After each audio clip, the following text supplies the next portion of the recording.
So one of the quickest, easiest ways to increase the revenue in your recruitment and search business is to increase your fees, right?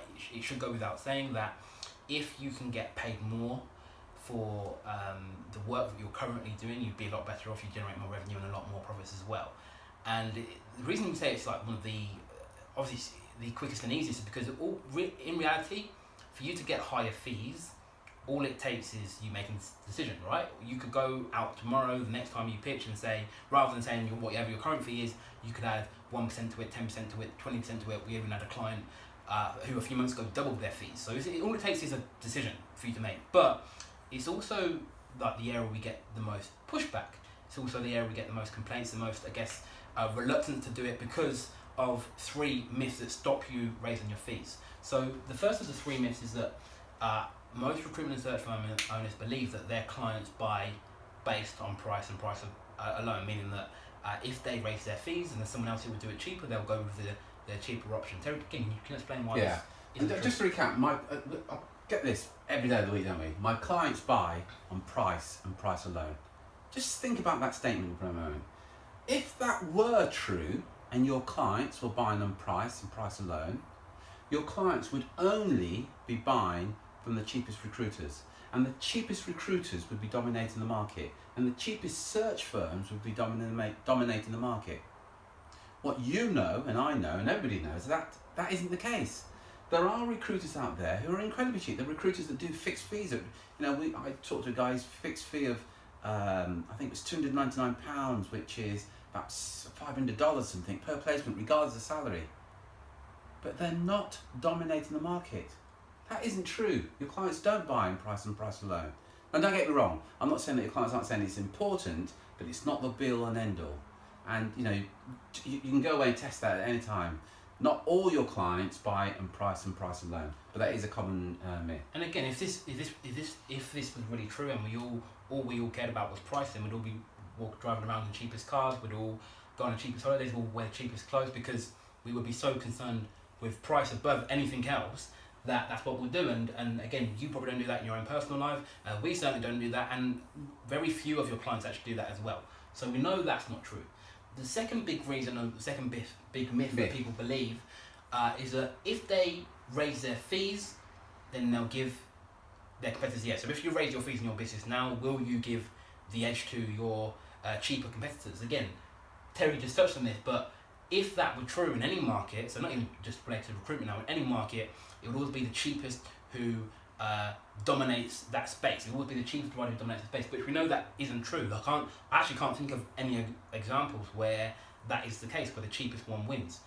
So again, it's 100% not true that if you raise your fees, you'll give your competitors the edge. Actually, what will happen is, to the ideal clients, because you're higher than your competitors, there's a potential of your market who will actually see that as evidence of you being better, right? So again, sort of quick example, like the other day I was buying some flowers for my mum. I know nothing about flowers, but I went into the florist to get some flowers, and there was 2 bunches, and I went for the one that was more expensive because I thought it was better.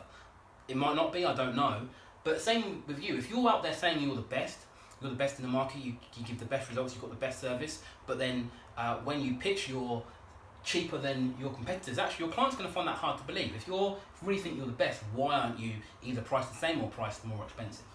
And on that, you see, you can't be good and cheap. See, it's straight away you're telling your client that, yeah, we are the best, but we're the cheapest.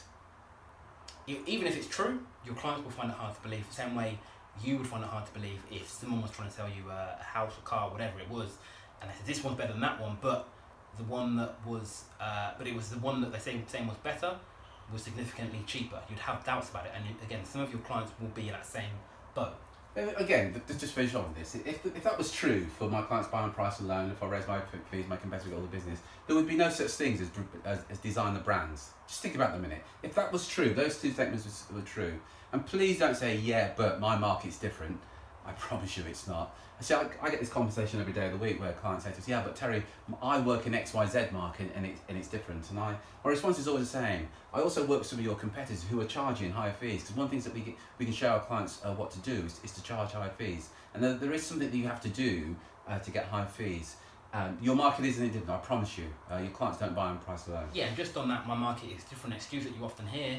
Well, if that's the case, are you the cheapest in your market at the moment? And the answer is probably no, but you're probably not the most expensive as well. Most people are just sort of mid-range. But if any of these are true, they'll be the cheapest because they would think that was the way to get more business. And as we said before, the person who's the cheapest would always be dominating that particular space.